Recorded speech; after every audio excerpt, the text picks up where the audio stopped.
Hello, everybody, and welcome back to the Investing with a Purpose show. My name is John Bowens here at Equity Trust Company. Joining me in the studio today is John, who is a self-directed real estate IRA investor. And he's been doing this for, I want to say, well over a decade now with a great deal of success. So he's here to share his story about some of the investments that he has done with his self-directed IRA funds, particularly his self-directed Roth IRA funds, and how he's not only making an impact for himself and his family, but also for individuals within his community. So, John, thank you so much for joining us on the show today.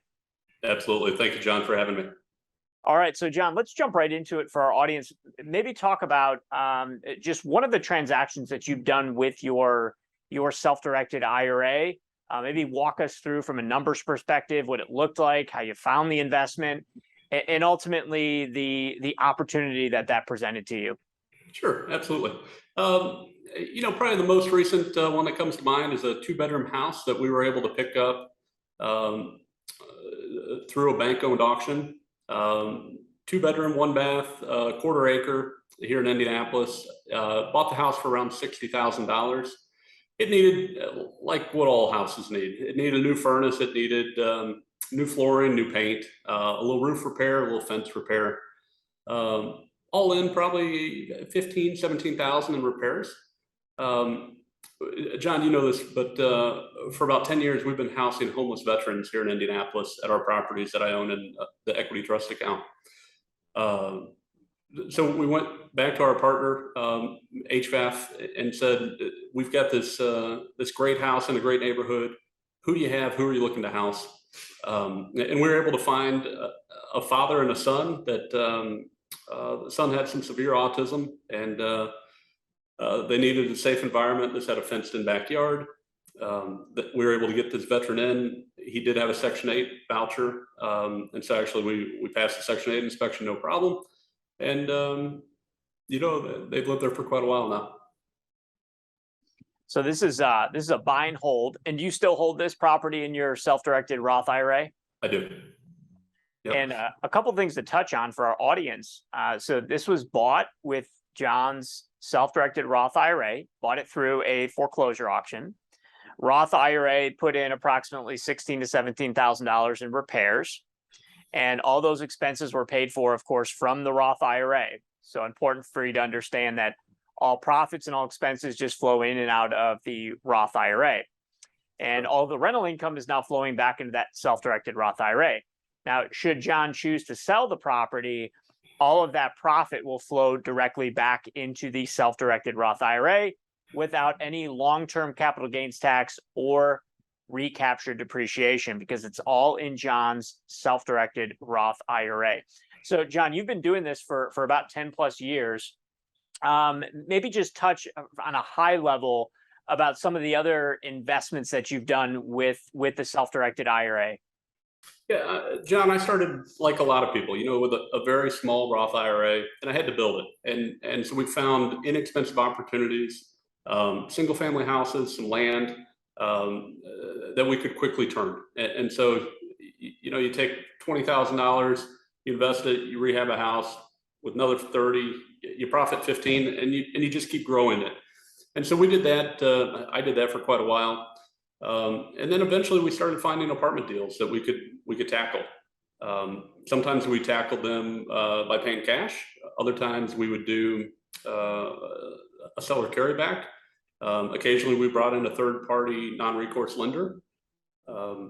And so, now that's pretty much all we buy, our apartment buildings. Occasionally we'll find the individual house that intrigues us.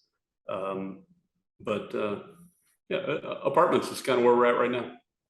So it sounds like the strategy in the very beginning days, because you had a smaller balance in the IRA, and I'm so glad that you brought this up, John, because this is one of the biggest concerns for investors, is that they don't have enough funding in their IRA to be able to put transactions together. But it sounds like in the very beginning days, you found investments that made sense for the capital that you had in the retirement plan in the Roth IRA. And you were able to, through some shorter term transactions, build up your capital to where now you can enter into some larger investments that are more buy and hold, more longer term investment opportunities. Absolutely. And John, that's one of the things that I love about the Equity Trust IRAs is the ability to just take that money and spend it and spend it and spend it, turn that inventory and put the profit right back in tax-free. That's the beauty of the Roth. It's really the sweet spot in my mind for equity trust and the self-directed IRAs. Now let's rewind just a bit, John. Going back 10 plus years, what was the big driver for you, or the big motivator to look at a self-directed IRA and learn about it and dive in and actually start self-directing your retirement plan into real estate? It's funny. It started with a $6,000 loan. A friend did 3,000. I did 3,000. And at the end of the loan, and I don't know, maybe we made 15% on the 3,000. At the end of the loan, he said, "Enjoy paying tax on your proceeds." I said, "What? How do you not pay tax?" And what he had done, he had used equity trust self-directed IRAs to contribute his 3,000 as part of this deal. And I used cash because I didn't know any better. And it opened my eyes pretty quick. And this individual does larger real estate deals as well. At the time, I had no clue that he used a self-directed IRA to do it. Very grateful I learned that. And John, how do you find these? So you're more into the multifamily unit, it sounds like. You've now grown to looking at those types of opportunities. How do you find these opportunities? What are your mechanisms or tactics with respect to identifying investors or identifying individuals that have these opportunities and are looking to offload these real estate assets? You want to know the secret sauce? Is that what you want, John? Yeah, I understand the proprietary may not be able to get there with you, but just a high level. It's very difficult right now, right? Every hedge fund is looking for the same rates of returns. We're all competing for the same very limited inventory that nobody wants to sell. How do I do it? I'm constantly searching the MLS. I'm constantly searching the LoopNets of the world. I also get involved with nonprofit organizations who do housing. A lot of times they have inventory that, due to a grant cycle, due to a tax credit program that didn't work out for them, they have inventory to get rid of. We've probably picked up maybe about 64, 65 units that way over the last 10 years. Wow. And so I think that's a great segue into, before we hit record here, you were sharing with me some of the things that you've been doing within the refugee arena. And I thought, wow, that is an interesting concept from an investment perspective. And going back to the homeless veteran and his son that you were referring to, I love the concept of being able to do well for ourselves while doing very good for our community. And that's what this show is all about, investing with a purpose. And I think that you really do a good job, John, in demonstrating that and that investment philosophy and mandate that you give to yourself. Can you share with our group a little bit about some of the current events, some of the investments that you're doing now, and how that's making an impact on that refugee community? Yeah, John, in October of last year, with the collapse of Afghanistan and the Taliban taking over, there were approximately 100,000 refugees looking for housing, basically, here in the United States. Some of the same partners we had worked with had transitioned over to the refugee community, and they called and said, "Hey, John, what apartment units do you have? What houses? We have a lot of individuals, one and twosies that needed housing." And so we started working with them, and to date, we're probably at about 30, 35 individuals in-house from Afghanistan. Beyond that, we've also, through our connections, just connected these agencies with probably another 30 or 40 houses for other refugees to live in. And so these are properties, some of which you own in your IRA, but then of course some that you own outside of your IRA. And I think that's important to mention, because although this is a sort of self-directed IRA inspired show and investing with a purpose, and that's what we focus on here at Equity Trust as a custodian, a lot of our clients, and including myself, we own real estate inside of our IRA and we own real estate outside of our IRA.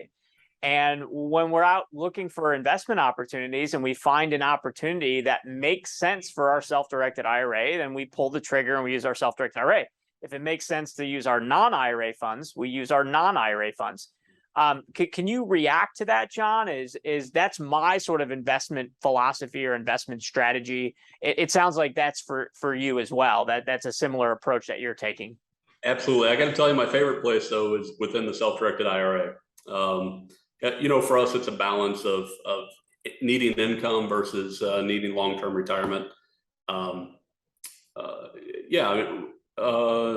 It's probably been about 12 months since I bought anything outside the IRA. Within the IRA, I'm starting to do some inventory shuffling. We've got a condo that we're selling off. We've got a small apartment building we're looking at maybe selling off. We're not going anywhere. We'll come right back as soon as the next opportunity presents itself. Beyond that, for us, sometimes the goal is just to house people. It's not always to make profit off of it. So we use a lot of third-party managers to manage our apartment buildings. So we refer refugees to them. We refer refugees to other landlords in Indianapolis. And I'm glad you brought that up, John, about asset shuffling, liquidating a few properties. It's important for everybody to know on today's show that when you sell a property in your IRA, one of the things that we always have to worry about when we're selling properties outside of our IRA is taxation, long-term capital gains tax. And oftentimes we'll look at maybe using a strategy such as a 1031 exchange. But with an IRA, we don't necessarily need to worry about that because we're already in a tax-exempt environment. So in other words, we don't have to worry about rolling over our funds into an intermediary account.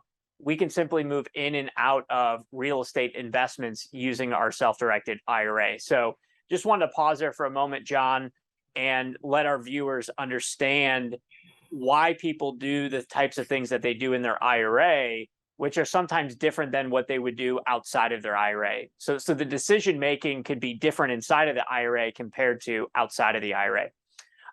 Now, just a couple last things to touch on, John, before we conclude the interview here. So the first thing is going back to maybe some of the very beginning days. You talked about some of the shorter term transactions that you were doing, quick turn transactions you were doing, and you mentioned land purchases. Can you maybe expand a little bit further on what that strategy looked like for you?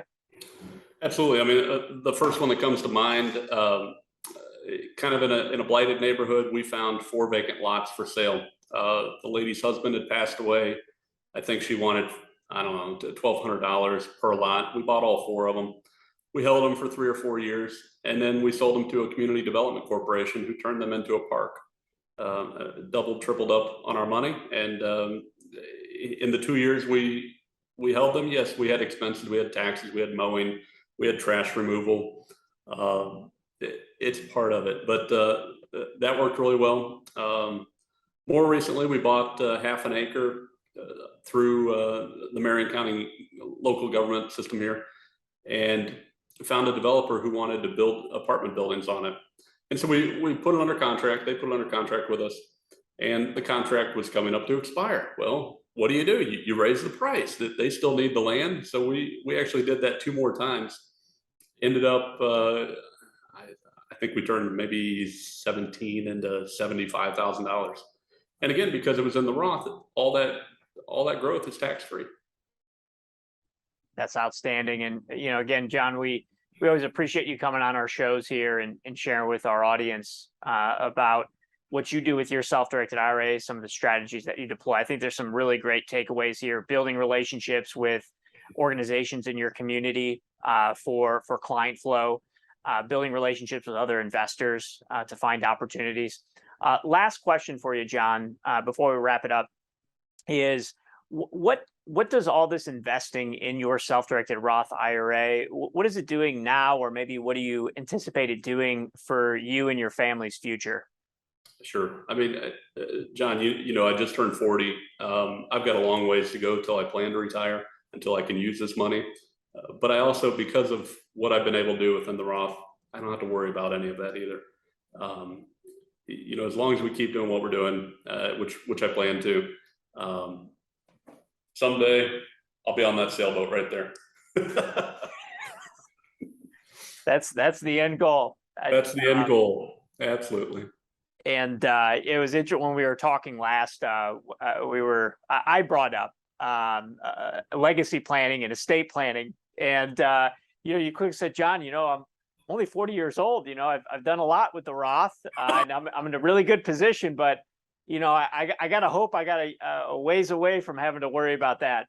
Maybe not for everybody on today's call, but I will mention that a Roth IRA, and I think John was really smart in the very beginning days when he was in his 20s and 30s, thinking Roth IRA. And so for those of you that are maybe a little bit younger, but even for those that are maybe getting towards 60 years of age, think about a Roth IRA, which you can fund with after-tax dollars. And in other training we talk about how you can contribute to Roth IRAs, how you can convert from a tax-deferred IRA into a Roth IRA, and how by paying the taxes on the seed, you can leverage compounding interest in the absence of taxation and never have to pay taxes on the crop ever again for the rest of your life, as well as for your children or grandchildren. A lot of the clients that I've worked with over the years, their strategy, I was just doing an interview for this same show, Investing with a Purpose, with a couple by the name of Kevin and Cynthia just yesterday. They're from Collinsville. And they shared that their intentions are to leave their Roth IRAs to their grandchildren or their children. If their children have children, they'll leave it to their grandchildren, because that'll be a tax-free legacy to their children or grandchildren. And so that's something for folks to take away as well. All right, as we conclude here, John, any words of wisdom for any of our audience out there that's maybe just getting started with a self-directed IRA or just starting to look at this for the very first time? Whether it's through Equity Trust or not, I see so many people do analysis paralysis, right? They just analyze and they're afraid to jump in. Even in today's market, if you acquire, you'll build equity.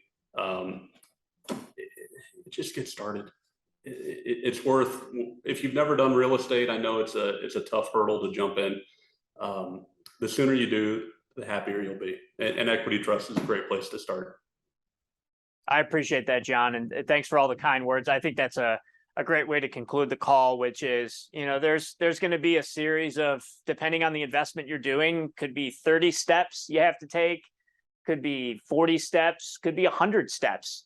It varies. I do a lot of private lending, and there's less steps involved in a private lending transaction than there is if I own real estate in my self-directed IRA. And that's okay. I understand those different steps. But I have to understand that if I'm trying to figure out step 80 and I haven't even got to step 1 yet, I'm way ahead of things here. Just like the old Apollo 13, right? They were talking about step, 99, and they, haven't even completed step 13 yet. So with that being said, John, thank you so much for being on our Investing with a Purpose show. For our audience out there, please tune into our future episodes where we bring in equity trust investors that are doing a phenomenal job growing their self-directed IRAs and for themselves and their family's future, along with doing really great things in their community. Thanks again, John, for joining us, and to everybody else, keep leveraging compounding interest in the absence of taxation.